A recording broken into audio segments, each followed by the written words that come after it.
오늘 말씀의 제목은 무엇을 하여 주시는 하나님 그랬어요. 제목치고는 좀 이상하죠. 고민을 좀 많이 했어요. 어떻게 제목을 잡을까? 오늘 성경 말씀에 보면 기다리시나니 일어나시리니 시리니로 끝나요. 그래서 시리니의 하나님 이렇게 하니까 그건 또 말이 더 이상해요. 그래서 제가 하여 주시는 하나님 했다가 앞에 무엇을 자를 더 붙여서 무엇을 하여 주시는 하나님 그랬습니다. 자, 하여 주시는 하나님이에요. 해 주시는 하나님이십니다. 보통 인간관계에서 시중 들고 행동하는 사람은 약자입니다. 손을 내밀어서 도움을 요청하고 간청한 것을 꼭 한번 부탁하니 들어달라고 찾아가는 사람들이 다 약자의 행동이지요. 마음에 맞는 사람을 발견하고는 데이트 신청을 하고 약속 장소에 나가서 미리 기다리는 사람 다 약자입니다. 우리 사회는 가만히 보면 강자와 약자의 행동이 너무 분명하게 갈립니다. 지난번에 스승의 주일을 지나고 교육부 선생님들하고 회식을 가진 적이 있었어요. 밖에 나가서 식사를 하는데 저 건너편에 앉아있던 신규희 집사님이 제 쪽으로 와가지고 물을 따라 주어요. 그래서 참 고맙게 받고 있었는데 갑자기 이런 생각이 들더라고요. 만약에 내가 신규희 집사님한테 신규희 집사 여기 와서 물 좀 따라 이렇게 강압적으로 했었을 경우에 텔레비전에 나오는 대로 이거는 여성 인격을 비하한다, 고압적인 자세다 그래가지고 이것도 성희롱에 해당하는 건가 하는 생각이 갑자기 들더라고요. 그래서 내가 만약에 고압적인 자세로 신규 집사 와서 물 따라 이렇게 했었으면 이거 성희롱이야? 하고 물어보니까 에이 절대 아닙니다. 이건 절대 아닙니다. 그런데 그 옆에 있던 우리 박철희 집사님이 아주 적절한 결론을 내려주기를 그건 갑질이지요. 그래, 그 얘기를 듣고 나니까 우리 모두가 다 갑질이 맞다. 갑질이 더 타당하네요 했습니다. 보통 우리 사회는 쌍방의 관계를 설명할 때 갑과 을로 설명을 합니다. 높은 자, 가진 자, 강한 자를 우리는 갑으로 표현을 해요. 그리고 이 높은 자, 가진 자, 강한 자가 낮은 자, 없는 자, 약한 자에게 횡포를 행하면 우리는 갑질 행한다. 그렇게 이야기를 하죠. 옛날에는 없던 단어이고 이게 사전에도 나오지 않는 말인데 우리는 갑질한다. 무슨 뜻인지 다 알고 있어요. 그래서 항상 낮은 자가 도움을 요청하고 약한 자가 부탁하고 없는 자가 손을 벌리는 것이 일반적 현상입니다. 자, 그러면 여기에서 질문 하나 나가겠습니다. 여러분, 하나님이 갑일까요? 우리가 갑일까요? 조금 이제 헷갈리지요. 자, 어렵게 생각하지 말고 아까 말씀드린 대로 강한 자, 가진 자가 갑이라고 한다면 누가 갑이에요? 하나님이 갑이 맞습니다. 하나님은 갑이십니다. 그런데 문제는 뭐냐면 하나님은 한 번도 갑질을 하지 않으시는 갑이십니다. 그래서 오늘 설교 제목을 하나님은 갑인데 갑질 안 하시는 갑이십니다. 이렇게 설교 제목을 잡으려고 하니까 이건 또 무슨 말이야 하도 복잡해서 한참 고민을 하다가 그냥 무엇을 해주시는 하나님으로 제가 설정을 했다 이 말이지요. 그렇습니다. 하나님은 해주시는 하나님이십니다. 우리가 하나님 앞에 요청을 하고 요청한 것을 기다리는 것처럼 느껴지지만 사실은 하나님이 다 해주신 거예요. 은혜 베풀어 주셨고 기도 응답 주시기를 우리가 간절히 기도하지만 사실은 기도 응답도 하나님이 다 이미 해놓고 계시는 것입니다. 그래서 내가 받은 구원, 내가 받은 축복, 내가 받은 은혜 다 하나님이 해놓으신 건 내가 받은 거예요. 다만 내가 기도 응답의 범주 안에 안 들어왔기 때문에 그걸 못 받은 것이지 하나님이 안 해주시는 게 아닙니다. 가만히 보면 하나님께서 은혜와 구원과 축복을 다 베풀어 주셨습니다. 갑이신 하나님께서 시중 들어 주신 것이지요. 다 해주십니다. 그래서 하나님은 갑이신데 을처럼 행하십니다. 그래서 우리는 하나님을 향하여 은혜와 사랑이 풍성한 하나님이라고 말씀하는 거죠. 올 한 해를 우리가 살아오면서 하나님의 풍성한 은혜와 사랑과 기도의 응답을 얼마나 받으셨나요? 이 말을 달리 표현하면 하나님의 축복 안에 얼마나 들어오셨습니까? 라는 질문과 같은 것입니다.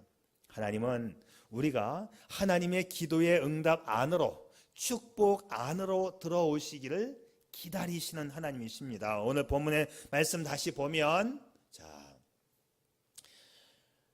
여호와께서 기다리시나니 이는 너희에게 은혜를 베풀려 하시며 일어나시리니 이는 너희를 긍휼히 여기려 하심이라.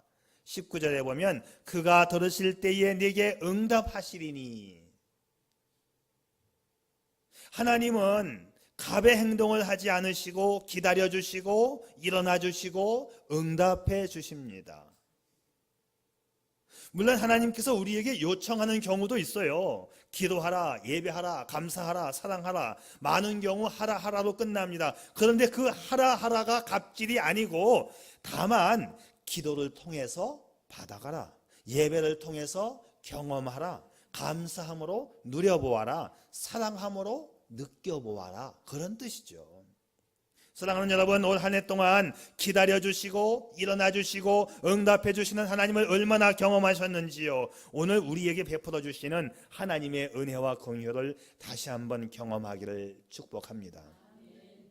이 본문의 말씀의 배경을 좀 살펴보면 하나님이 이스라엘 백성들을 얼마나 사랑하시는지 몰라요. 보호해 주시고 인도해 주셨고, 그런데 이스라엘 백성들이 하나님의 사랑과 보호를 외면하고 애굽 나라를 의지하려고 애굽으로 가고 있어요. 그래서 30장 1절 처음 말씀을 보면 이렇게 시작합니다. 여호와께서 이르시되 패역한 자식들은 화 있을진저. 하나님을 섬기며 하나님께로 나와야 하는데 애굽에 가서 도움을 요청하는 이스라엘에 대한 하나님의 경고의 말씀이에요. 그렇지만 18절에 와서는 그러나 여호와께서 기다리시나니 일어나시나니 응답하시리니, 이렇게 되고 있습니다. 갑이신 하나님이 의의 행동을 하고 계십니다. 오늘 좀 더 의의 행동을 행하시는 하나님을 가까이 만나보겠습니다. 하나님은 먼저 은혜를 주시려고 우리를 기다리십니다. 우리는요, 하나님께 대하여 늘 무엇을 기대하면서 나갑니다. 기도 응답을 기대하고 도와주실 것을 기대하고 은혜 주시기를 기대합니다. 하나님께서 이러한 다양한 은혜와 축복을 내려주실 것에 대해서 기다리는 신앙이 잘못된 것은 아닙니다. 하나님께서 이와 같은 축복들을 주시겠다고 약속을 해주셨기 때문에 기다리는 것 당연해요. 그러나 정확한 의미로 설명을 한다면 약속의 축복들을 준비해 놓으셨으니 받아가라 라고, 하나님은 받아갈 때를 하나님이 기다리시는 거예요. 예를 들면 그런 거지요. 설날에 손주들이 와서 세뱃돈 받아가기를 기다리고 계시는 할아버지의 마음이에요. 시골 텃밭에 농사를 지어 놓으신 부모님이 자식들이 와서 가져갈 날을 기다리는 것하고 똑같습니다. 시집간 딸이 친정에 와서 엄마가 해놓은 반찬 가져가기를 기다리는 것하고 똑같은 거예요. 그러나 여호와께서 기다리시나니 이는 너희에게 은혜를 베풀려 하심이요. 왜 하나님께서 내게는 은혜를 베풀어 주시지 않는가 생각하지 마시고 기다리시는 하나님께로 내가 왔는가를 생각해 볼 수 있기를 바랍니다. 오늘 본문의 말씀은 하나님의 기다리심은 이스라엘 백성들이 하나님을 버리고 애굽으로 갔고 거기서 돌아오기를 지금 기다리고 계시는 거예요. 그렇습니다. 다시 돌아오기를 기다리시는 말씀이 오늘 본문의 핵심이에요. 돌아와 하나님의 품에 안기면 준비된 은혜를 베풀어 주시겠다는 것이지요. 그래, 인간과 하나님 사이에는 이 기다림과 도망감이 늘 반복적으로 일어나고 있습니다. 하나님 안에는 풍성한 은혜가 충만히 준비되어 있는데 자꾸 세상으로 가려고 하는 우리에게 주님 말씀하시기를 와라, 받아가라, 내게로 와서 은혜를 가져가라, 주님 말씀하시는 거예요. 여러분, 은혜의 뜻이 뭐지요? 다시 한번 생각해 봅니다. 받을 자격 없는 자에게 베풀어지는 하나님의 호의. 하나님께서 영원히 죽을 우리에게 호의를 베푸셔서 영원히 살도록 해주신 것, 이것이 은혜입니다. 이것이 구원의 은혜 또는 특별 은혜라고 하는데, 하나님은 구원의 은혜, 특별 은혜로 끝내는 분이 아니라 우리가 이 땅을 살아갈 때에 필요한 일반 은혜까지도 다양하게 준비해 놓고 계십니다. 하나님께서 우리에게 이미 구원의 은혜를 베푸셨고 일반 은혜를 베푸시려고 기다리신다는 것, 얼마나 큰 은혜입니까? 여러분, 은혜는 하나님 안에 있습니다. 그런데 왜 자꾸 세상으로 가죠? 왜 자꾸 애굽으로 내려가지요? 우리 눈앞에 보이는 것 때문에 그래요. 세상이 보암직스럽고 먹음직스럽고 지혜롭게 할 만큼 탐스러워서 자꾸 세상으로 가려고 합니다. 또는 믿음이 부족해서 영적인 눈이 닫혀 있기 때문에 그렇습니다. 세상에 대해서는 눈과 귀가 열리고 말씀에 대해서는 눈과 귀가 닫혔기 때문이에요. 여러분, 믿음의 눈을 뜨고 믿음의 귀를 열어서 주님의 음성 잘 듣고 볼 수 있기를 바랍니다. 하나님은 지금도 기다리시는 하나님이십니다. 은혜 베풀기 위해서 돌아오면 주시겠다고 기다리십니다. 언제든지 돌아오기를 기다리시는 우리의 주님, 언제까지라도 기다리시는 하나님이십니다. 가던 길을 돌이켜서 하나님께로 다시 돌아오는 것을 가리켜 다른 말로는 회개했다라고도 하는 거예요. 여러분, 회개하고 돌아오기를 주님의 이름으로 축복합니다. 자, 이 돌아오는 아들 기다리는 모습은 집을 나간 둘째 아들 탕자의 비유에서 잘 나타나고 있어요. 우리 하나님은 정말 기다림의 선수이십니다. 언제부터 이 아들을 기다렸느냐? 아들이 나간 날부터 돌아오는 날까지 하나님은 기다리신 거예요. 좋은 것을 주시려고 기다리십니다. 창세기에 보면 아담이 선악과 따먹고 죄를 짓고 하나님을 피하여 도망가 숨었는데, 하나님은 아담아 어디 있냐 찾으십니다. 그때도 찾으시고 기다리시는 하나님. 호세아서에 보게 되면 음탕한 아내 고멜의 이야기가 나오고 있어요. 남편을 버리고 가정을 버리고 다른 남자를 찾아서 떠나간 이 아내, 자식을 셋을 낳아왔는데 어느 남자의 아이인지 알지 못하는 이 고멜, 그럼에도 불구하고 고멜을 또다시 용서하고 부르시고 받아들이는 하나님의 사랑이 호세아서에 나오고 있지요. 하나님은 벌을 내리기 위해서가 아니라 은혜를 베풀기 위해서 우리를 기다리시는 하나님이십니다. 우리는 자주 하나님의 곁을 떠나가지만 하나님은 오늘도 기다리십니다. 그래서 우리가 기억할 것은 하나님은 기다리시고 용서하시고 은혜 베푸시는 하나님이십니다. 그래서 우리가 가장 우선적으로 해야 할 것이 있다면 하나님께로 돌아오는 거예요. 여러분, 얼마나 멀리 떠나갔느냐, 얼마나 많은 죄를 지었느냐 묻지 않습니다. 얼마나 빨리 왔느냐가 중요해요. 얼마나 빨리 돌아왔느냐가 중요합니다. 돈 잃고 건강 잃고 젊음 잃고 시간 다 버리고 돌아오면 그만큼 손해입니다. 그러므로 우리를 기다리시는 하나님께 돌아가는 것이 인생 최대의 축복입니다. 은혜를 베풀어 주시려고 성도님을 기다리시는 하나님께 속히 나오기를 축복합니다. 이 탕자의 비유, 누가복음 15장의 말씀을 읽으면서 제 마음에 가장 감동적으로 느껴지는 부분이 있는데 뭐냐면, 아직도 거리가 먼데 그를 보고 측은히 여겨 달려가, 이런 부분이 있어요. 아직도 거리가 먼데 아버지는 나간 날부터 기다리고 계시는 거죠. 언제 오나. 그래서 거리가 먼데도 불구하고 자기 아들을 알아보시는 아버지, 아직도 거리가 먼데 그를 보고 측은히 여겨 달려가 목을 안고 입을 맞추니, 그리고 기뻐하며 잔치를 베푸는 아버지의 모습입니다. 성도 여러분, 아버지를 떠나 살고 있다고 생각되어지나요?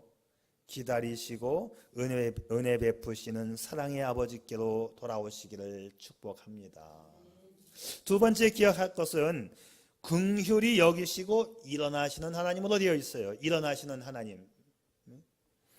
자, 하나님께서 우리에게 은혜 베푸심은 물론이고 시시때때로 긍휼을 베푸시려고 일어나시는 모습. 스데반이 순교할 때에 스데반의 거룩한 죽음을 앉아보실 수가 없어서 그 자리에서 벌떡 일어서시는 우리의 주님의 모습을 보게 됩니다. 하나님은 긍휼을 베풀지 못해서 안달이 나신 거예요. 어떻게 하면 기회만 되면 일어나서 긍휼을 베푸시려고 일어서시는 우리의 하나님, 조금이라도 더 빨리, 조금이라도 더 많이 하나님 앞에 우리가 나아간다면 더 많은 것을 받을 수 있습니다. 여러분, 긍휼은 또 무슨 뜻일까요? 이 긍휼도 사랑의 한 종류인데 이 긍휼은 아주 깊은 사랑을 이야기합니다. 이 긍휼은 어머니의 태반과 같은 의미를 담고 있어요. 태아가 어머니의 뱃속에서 안전하게 거하잖아요. 어머니가 공급해 주시는 음식을 먹고 자고 싶을 때 자고 싸고 싶을 때 싸면 엄마가 주고 싼 거는 다 해결해 주고 잠자리까지 다 어머니가 해결해 주시는 이 어머니의 태반. 이 긍휼이라고 하는 단어가 바로 그런 의미를 담고 있어요. 그래서 긍휼은 뭐냐? 마땅히 저주를 내려야 함에도 불구하고 한없이 불쌍히 여기시는 마음과 행위를 가리켜 우리는 긍휼이라고 설명을 하는 겁니다. 어떤 사람이 노름을 좋아해서 도박과 경매와 이 게임에 빠져 다 재산을 탕진했다고 합시다. 사람들은 그를 불쌍히 여기지 않아요. 정신 나간 놈 잘 됐다고 합니다. 부모에게 불효하고 날이면 날마다 술독에 빠져 제멋대로 살다가 죽으면 그놈 잘 죽었다고 해요. 그런데 이렇게 자신이 잘못해서 자신의 죄값을 받아야 함에도 불구하고 하나님은 하나님께로 나오는 자들을 용서해 주시고 불쌍히 여겨주시니 이것이 곧 하나님의 긍휼입니다. 오늘 저와 여러분은 하나님의 은혜와 긍휼을 받은 자가 아닌가요? 다시 한번 오늘의 말씀을 생각해 봅시다. 그러나 여호와께서 기다리시나니 이는 너희에게 은혜를 베풀려 하심이요 일어나시리니 이는 너희를 긍휼히 여기려 하심이라.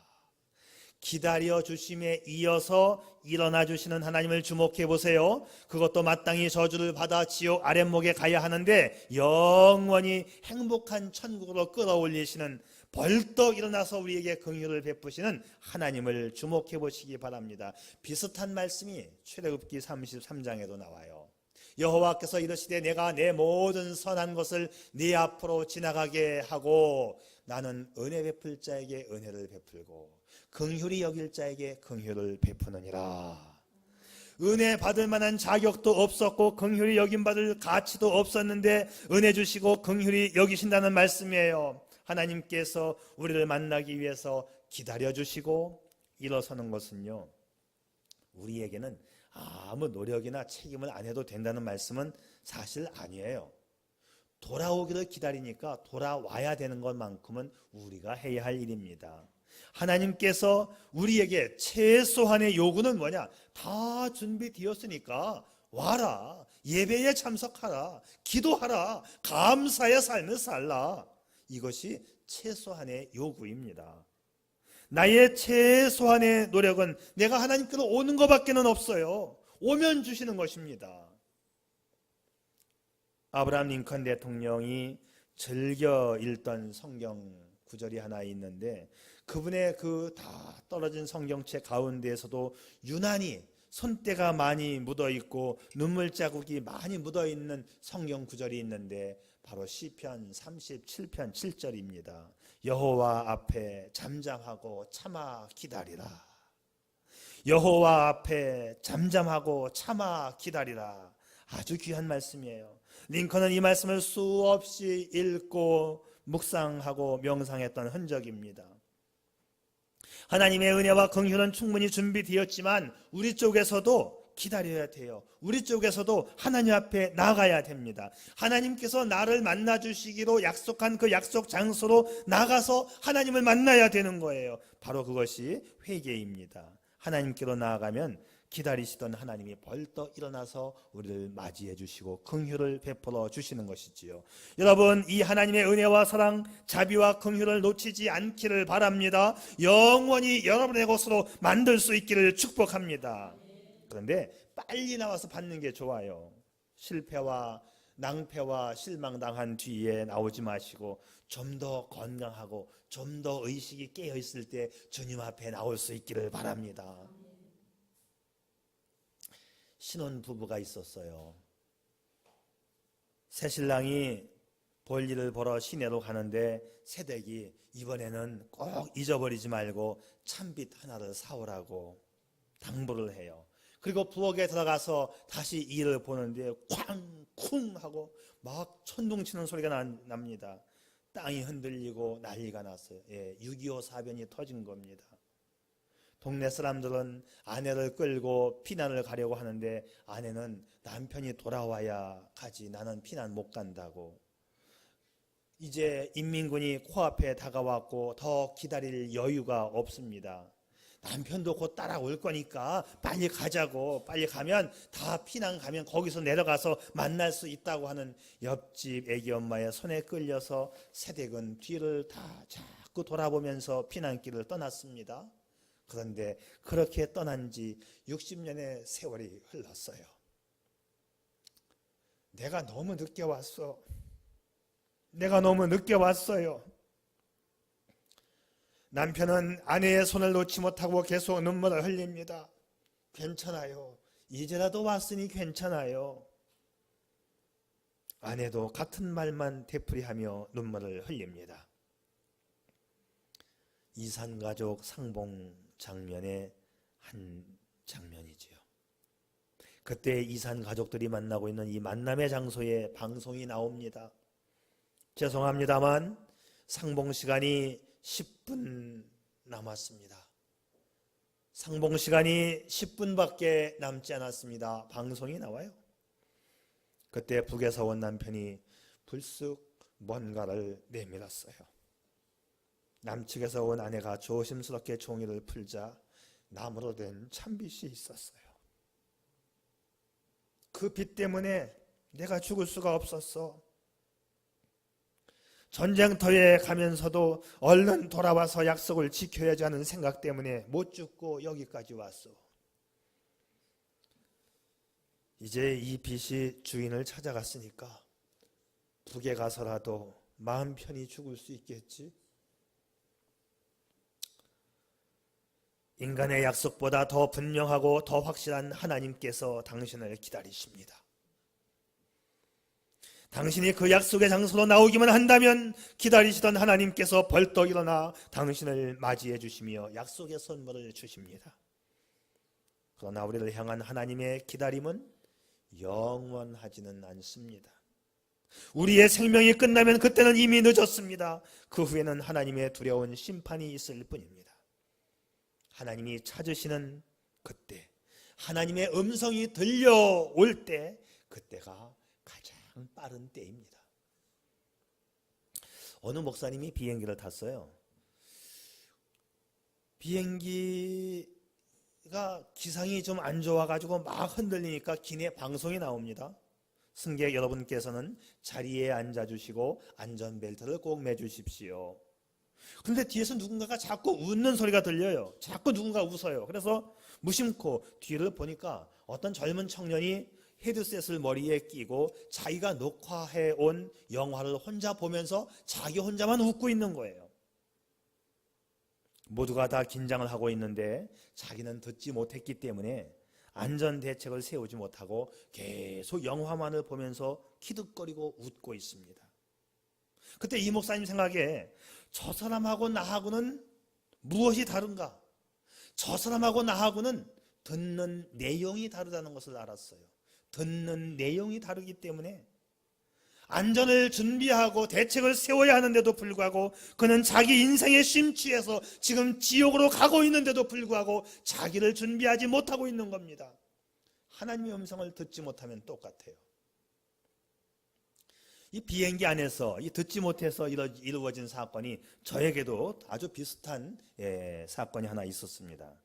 언젠가 저희 가족이 2박 3일, 3박 4일인가 중국을 다녀오는 기회가 있었어요. 자, 비행기에서 안내 방송이 나옵니다. 잠시 후에 우리 비행기는 인천공항에 도착하겠습니다. 아주 낯익은 소리죠.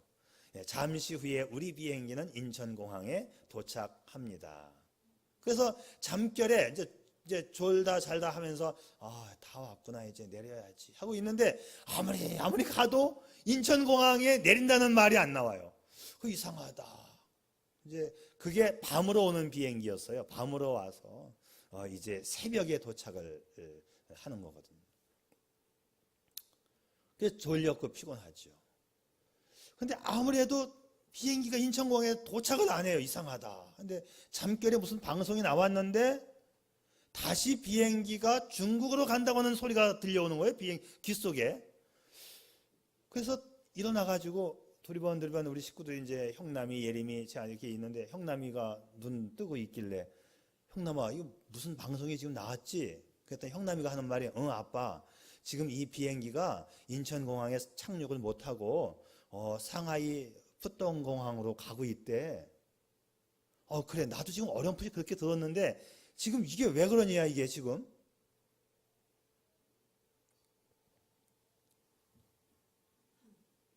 비행기 안은 조용합니다. 아침 새벽 한 4시 5시쯤. 근데 이 비행기가 회항을 해서 중국으로 지금 가고 있는데 아무도 몰라요 지금. 고요하게 가만히 있어요. 형남이가 아빠 이거 알려줘야 되는 거 아니야? 아빠 이거 알려줘야 되는 거 아니야? 다 모르고 있으니까. 왜 몰랐을까요? 한국말로 방송이 안 나왔어요. 오 마이 갓. 형남이가 그래요. 아빠 중국말로 한 번 나왔고 이어서 영어로 나왔는데 중국말하고 영어하고 똑같았어. 근데 한국말이 안 나와갖고 지금 다 모르고 있어 사람들이 아빠. 저도 영어만 잠결에 들은 거예요. 이거 알려줘야 되지 않아 아빠? 그래서 제가 일어나서 육성으로 안내 방송을 했어요 제가. 여러분 지금 이 비행기가 인천공항에 착륙을 못하고 다시 상하이 푸동공항으로 가고 있는 중입니다. 난리가 났습니다. 난리가 났어요. 왜? 그날 아침에 출근해야 되는 비행기거든요. 그게 다. 형남이가 그때 고등학교 졸업 마치고 얘가 고등학교 중퇴했잖아요. 대학 공부하다가 이제 돈을 벌고 미국 가려고 아산병원에 취직해 있을 때 그래서 형남이도 연휴를 이용해서 잠깐 우리 중국 갔다 오자. 그래 뭐 이제 너 미국 갈 거고 그때 갔다가 오던 거였었어요. 형남이가 아산병원에 가야 되는데 출근을 못 하는 거예요. 막 전화를 했죠. 나 오늘 이만저만해서 못 가게 됐다고. 그런데 우리는 뭐 출근 못 하는 건 문제가 아니에요. 사업하는 사람들 뭐 전화하는데 들어보니까 난리가 났습니다. 뭐 오늘까지 결제를 해야 되고 오늘 계약서를 써야 되는데 하면서 회사로 집으로 전화해서 뭐 통장을 꺼내 가지고 어디에 입금을 시켜라 뭐 난리가 났어요. 난리가 났습니다. 영문도 몰랐어요. 왜 돌아갔는지. 아무리 해도 지금까지도 풀리지 않은 미스테리입니다. 여러분 중국 남방항공 싸구려 비행기는 타지 마세요. 서비스도 엉망이고 미안하다는 말도 없고 출발할 때는 한국말로 나왔는데 이상하게 그때는 한국말로 방송을 또 안 해줬어요. 내부적으로 무슨 문제가 생긴 건데 그래서 중국에 다시 돌아갔다가 빵 하나 얻어먹고 새벽에 도착해야 하는 비행기가 낮 2시인가에 도착을 했어요. 참 이상한 현상이 벌어졌었습니다. 잘 생각해 보세요. 하나님의 말씀이 들려올 때 듣지 않거나 들려왔음에도 불구하고 행동하지 아니하면 이와 같은 일들이 벌어지게 될 것입니다. 하나님의 사랑의 이야기, 하나님의 초청장을 받지 못하거나 받고서도 외면한다면 인생은 망합니다. 하나님의 기다리시는 약속 장소로 나오라고 하는 이 하나님의 음성을 들을 수 있기를 바랍니다. 약속 장소에서 하나님을 만나 행복한 인생을 살아가는 여러분이시기를 축복합니다. 기도하겠습니다.